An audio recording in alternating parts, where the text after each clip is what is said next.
What do I pack on a multi-day fishing trip? I'll show you.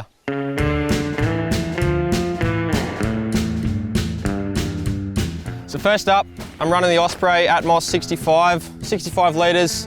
It's pretty solid. I've had this for a few years now. If I'm bush bashing or coming across a bunch of scrub, it's nice and durable.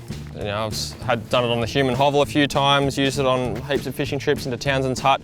This most recent one into the But yeah, really good pack, 65 litres. If I was gonna go smaller, I'd probably only go down to like a 55.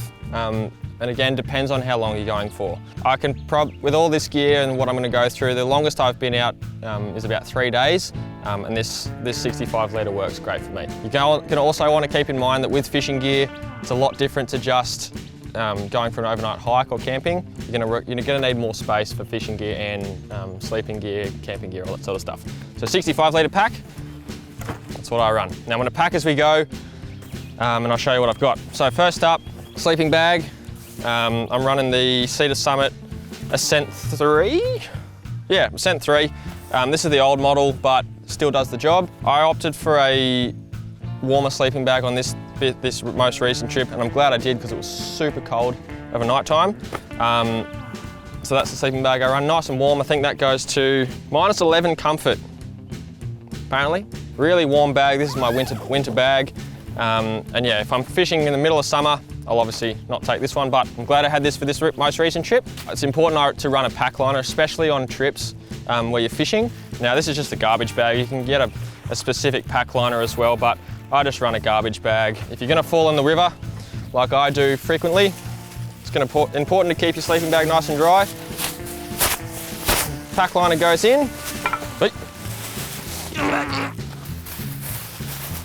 Now I don't usually run the compression sack that goes with your sleeping bags. I just kind of shove this into the bottom and then it sort of molds to your back a bit easier. There's not like a hard lump right at the bottom of your bag.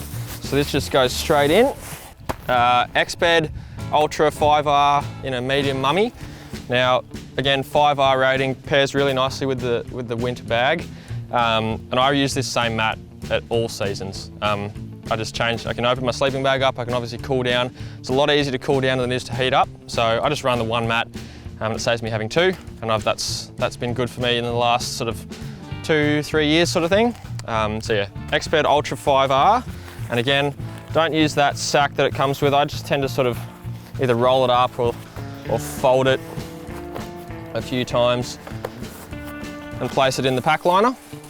Next up is my cooking gear. Now I've got gas, a spork, and a titanium pot from Snow Peak in here, lighters, all that sort of stuff you need for cooking. I keep that in this dry bag. The pump bag that comes with my sleeping mat, I use this as a dry bag, just so I'm not doubling up on too many dry bags.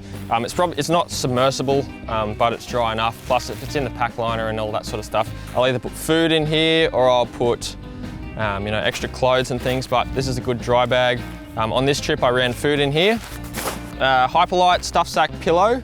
This is where I keep my spare clothes. I've got a down jacket and thermals. I just run top and bottom thermals to sleep in, extra pairs of socks and jocks and things. Yeah, keeps things nice and comfy over night time, plus you're not sleeping in your dirty sun hoodie, especially if you fall over in the drink and get wet. And then during the night, I'll put my day clothes in here and use this as a pillow as well when you turn it inside out. Really good bit of gear. Glad I've picked this one up recently. Water. 1.5 litre Nalgene and a Katadyn B-Free in the 600 ml. This as a combo, especially when you're fishing, you're always going to be around a river. I just use this Nalgene for water storage from the hikes in and out, and I basically just drink out of this while I'm in the river. So that's my water system. Snakebite kit, really important, especially when you're in the backcountry. If something goes wrong, obviously you've got a Garmin inReach as well, and a snakebite kit. We all had Garmin's for communication if something does happen to go wrong, but really important snakebite kit, especially, and it's got to be easy access as well. Toothbrush, toothpaste, Band-Aids, wipes, obviously trowel, all the stuff you need for sorting yourself out. You know what I'm talking about. Now, the last bit of camping gear specifically is the shelter. So I run a Mont Moondance 1. This is the mesh version. Nice airflow. I've had this for 2 years now. A lot of us at Tom's run this Moondance, and it's a really good tent. Good value, freestanding, a lot easier to set up than the hell sport, especially for someone. I won't name names. You all know who. No, Hellsport's a great tent. Now, as well as a down jacket, a spare pair of thermals and extra socks and things, I also brought a shell jacket that I slot in to the front here. If it starts to rain, obviously that's good to have it easy access. Now, we were all wet wading on this previous trip, and I tend to wet wade a lot of times. So I just bring one pair of wading boots, and that's what I'll wear hiking in and fishing, with the wet wading socks. That way I'm not carrying a million pairs of shoes, and you know, they're nice and they're relatively light, pretty durable, and yeah, saves me bringing an extra pair of shoes. Pair of sandals, Chacos, Tevas, pair of thongs even, just a pair of camp shoes. They're nice, with a nice grippy, watery sole. So they're the two pairs of shoes I brought. Also run a McLean weigh net that I strap to the outside of the bag for obvious reasons. Now, getting into the fishing gear, this is where it changes from trip to trip. Now for me, for the most recent trip, I ran this hip bag, which I use as a day pack for hiking around. If you're fishing and you're moving through and camping at different spots, obviously you're just going to be wearing this and fishing straight out of it. You could also substitute the entire bag out for a waterproof bag. You know, my Patagonia guide water bag I've overnighted out of before, and that's waterproof. But for a bigger trip, you need the bigger room.